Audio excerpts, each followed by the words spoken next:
Today, I am proud to create him Prince of Wales. With Catherine beside him, our new Prince and Princess of Wales will, I know, continue to inspire and lead our national conversations, helping to bring the marginal to the centre ground. King Charles just took Camilla's crown and handed it to Catherine, completely surprising everyone.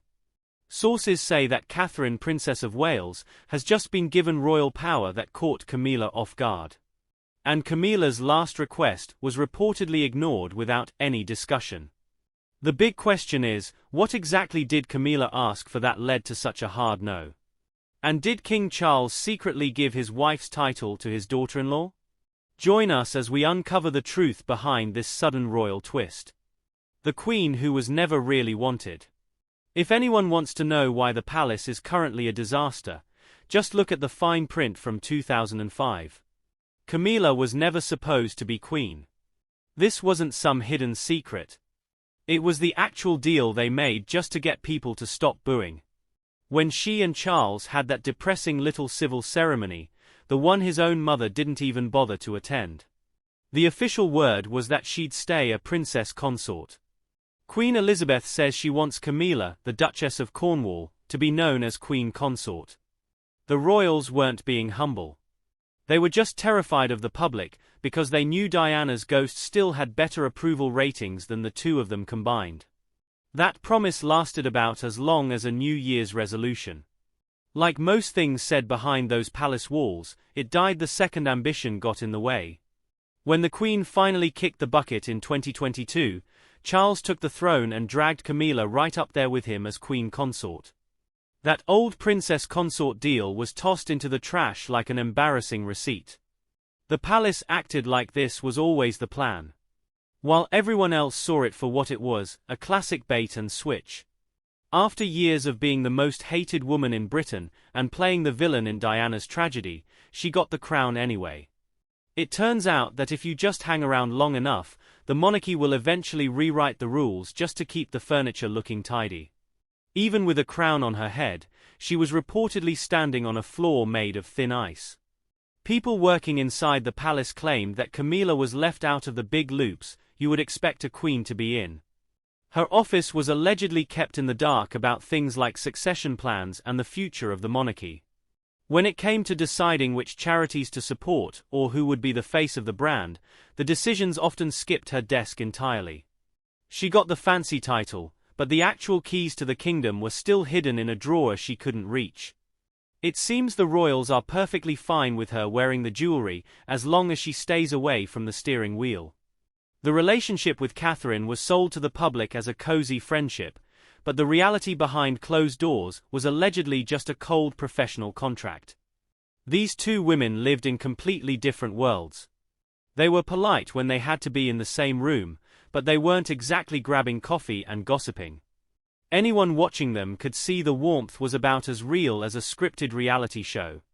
It looked like two rival diplomats shaking hands for a photo op. Once the cameras were gone, the smiles disappeared and they went back to their separate corners. But behind the scenes, things were already starting to change in a quiet but important way. If their relationship was never truly close, was it only a matter of time before that distance led to a shift in power? Catherine's rise to power. While the world was busy obsessing over Harry and Meghan's endless Netflix dramas and book tours, a much bigger move was allegedly happening behind the scenes. Catherine wasn't just showing up to smile and cut ribbons for the cameras. She was quietly building a level of power and respect that caught everyone off guard. This wasn't about looking good in a dress. Sources say it was a cold, calculated play to make herself the only person in the building who actually matters. She was playing the long game while everyone else was fighting over podcast titles. It is honestly impressive to watch someone turn a hobby of shaking hands into a strategic takeover while the rest of the family is busy airing their dirty laundry on global television. Her project on early childhood wasn't just another royal hobby. While most of the family is happy to just stand around looking important, Catherine actually brought in scientists and government officials to talk about neuroscience. This was a serious move into real policy work that hasn't been seen in decades. It gave her a seat at tables where being a princess usually isn't enough to get people to listen. She started talking about data and social impact instead of just posing for the usual boring charity photos. Sources say she was actually getting things done, and even the king couldn't ignore the fact that she was becoming the most competent person in the room. Then the health crisis hit and basically blew up the entire palace playbook. In early 2024, the news dropped that Catherine had cancer after some abdominal surgery. "I underwent major abdominal surgery in London. And at the time, it was thought that my condition was non-cancerous. It felt like a bomb went off." The world didn't just give the usual polite nod.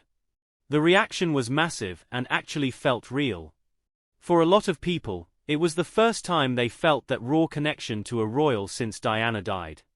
We have reports from Paris. The Diana, Princess of Wales, has been killed in a car accident. People were genuinely crying and piling up flowers outside Kensington Palace without being told to. It wasn't some PR stunt or a managed media moment. It just happened because people actually liked her, which is a rare feat for a family that usually feels like a collection of wax figures. The way Catherine handled being sick reportedly moved her up the ladder, not just with the fans, but inside the palace walls too. She didn't panic. She put out that calm video, took her time coming back, and kept her kids out of the mess while dealing with a nightmare. By late 2024, sources were telling People magazine that her behavior made King Charles, who was busy fighting his own cancer, really stop and think about the future. He was allegedly asking himself who actually has the public's trust and who has the spine to keep the lights on.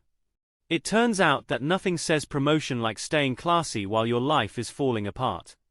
The big question was who actually had the guts to carry the crown through the next disaster.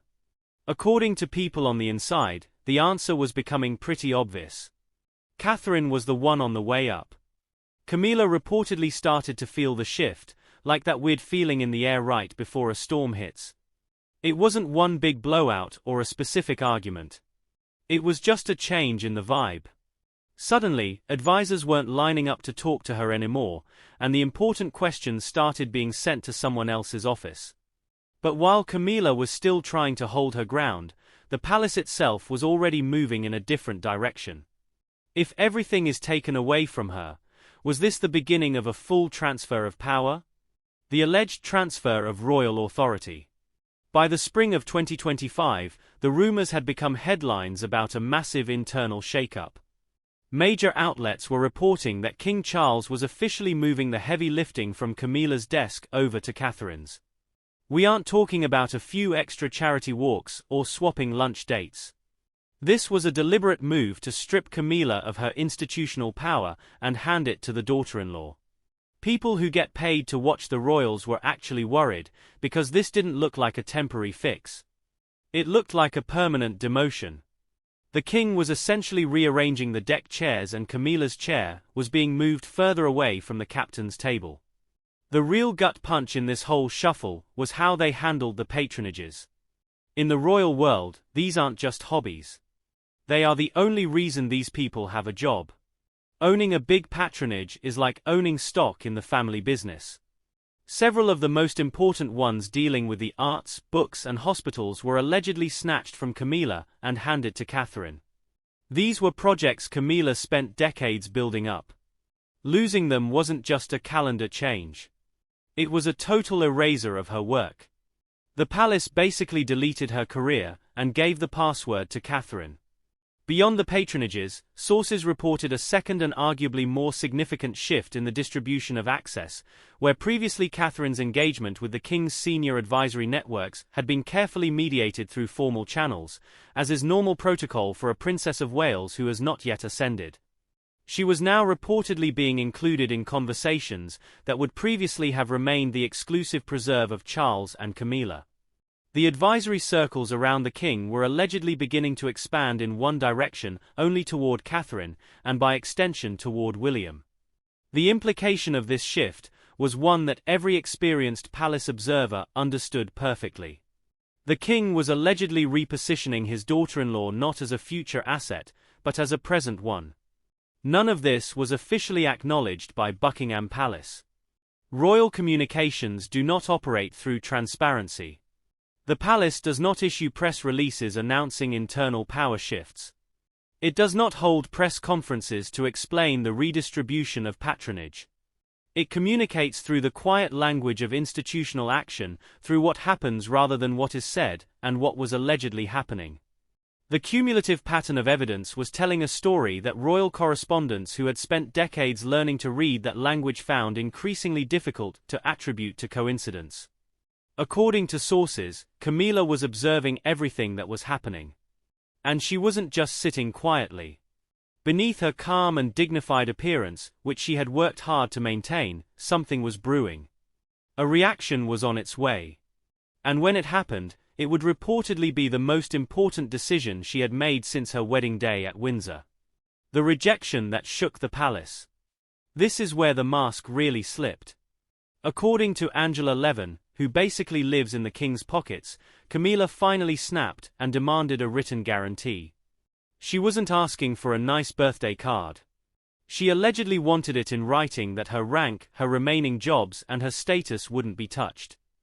She wanted protection from Catherine's rise and any future shifts in public opinion. It was the royal version of a prenup delivered right when the family was already falling apart. Insiders called it an ultimatum wrapped in polite language, which is just a fancy way of saying she held a knife to the king's throat and called it a request. Camilla basically wanted a signed contract to prove she still mattered. She didn't just want a pinky swear. She wanted it in the rule book. But when she asked, the answer was a hard no. It wasn't a screaming match in a hallway. It was just a cold professional get lost. The king's team basically told her that the monarchy needs to stay flexible. That is code for we need to follow the person that people actually like. They argued that a written deal would tie their hands when public moods change, or when the next person in line needs to take over. They even had the nerve to say that denying her request was for her own good. It is the ultimate corporate move. Firing someone's ego while claiming it's for the company's health. The translation of that fancy rejection was simple. No. The palace basically told her she could keep the fancy title and her spot in the parade, but the actual power was off the table. They wouldn't put her authority over the charities and the inner circle in writing, because a contract makes it too hard to change your mind later. They need the freedom to snatch that power back the second it suits them,